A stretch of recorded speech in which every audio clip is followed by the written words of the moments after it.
दोस्तों, महाकुंभ मेले में इन 5 तपस्वी बाबाओं के अलावा भी लाखों ऐसे साधु संत शामिल हो रहे हैं जिनकी चमत्कारी शक्तियों देखकर आपको भी यकीन नहीं होगा कि ऐसा सच में हो सकता है।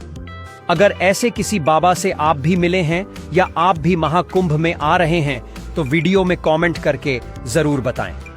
महाकुंभ में अपने भक्तों को दर्शन देने आ रहे हैं ये 5 चमत्कारी बाबा। इनके तपस्या के बारे में सुन चौंक जाओगे आप। किसी बाबा ने सालों तक हवा में हाथ रखकर तो किसी ने अपने सर पर फसल उगाकर की है घोर तपस्या। चलिए जानते हैं इनके बारे में। नंबर 1, रुद्राक्ष बाबा। महाकुंभ में शामिल हुए रुद्राक्ष वाले बाबा अपने सर पर 45 किलो से भी ज्यादा वजन वाले रुद्राक्ष की माला को ग्रहण किए हुए हैं। रुद्राक्ष वाले बाबा के सर पर लाखों रुद्राक्ष लगे हुए हैं। इन बाबा का असली नाम गीता मंदगिरी महाराज है और यह महादेव के सबसे बड़े भक्तों में से एक माने जाते हैं जो जीवन भर इस घोर तपस्या को करने की कसम खाए हुए हैं। नंबर 2, चाबी वाले बाबा।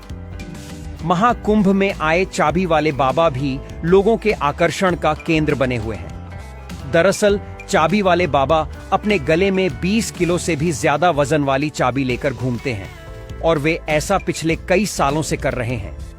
चाबी वाले बाबा की यह तपस्या इतनी ज्यादा कठिन है कि उन्हें इस तपस्या की वजह से ठीक से चल फिर पानी में भी मुश्किल होती है, लेकिन फिर भी उन्होंने जीवन भर इस कठोर तपस्या को पूरा करने की कसम खा रखी है।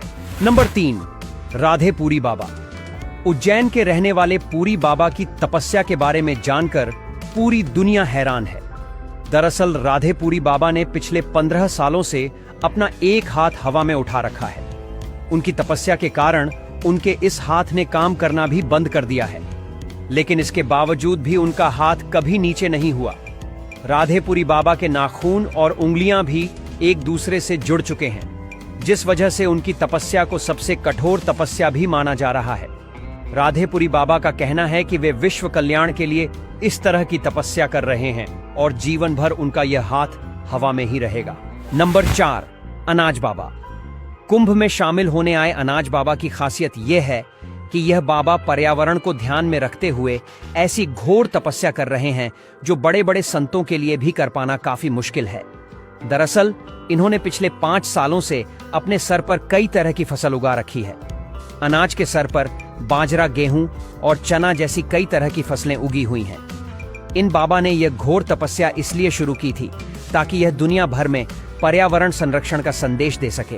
नंबर 5, छोटू बाबा। कुंभ में शामिल होने आए छोटू बाबा की ऊंचाई 3 फीट से भी कम है, इसीलिए इन्हें छोटू बाबा का नाम मिला हुआ है। लेकिन इन खास बात यह है कि इन्होंने पिछले 32 सालों से स्नान नहीं किया है। छोटू बाबा जीवन भर नहाने की तपस्या कर रहे हैं। छोटू बाबा की इस घोर तपस्या को देखकर हर कोई हैरान है कि पिछले 32 सालों से नहाने के बाद भी छोटू बाबा इतनी साफ सुथरे कैसे दिखते हैं और वे इस कठिन तपस्या को कैसे पूरा कर पा रहे हैं। इसीलिए छोटू बाबा से मिलने दूर दूर से लोग महाकुंभ मेले में आ रहे हैं।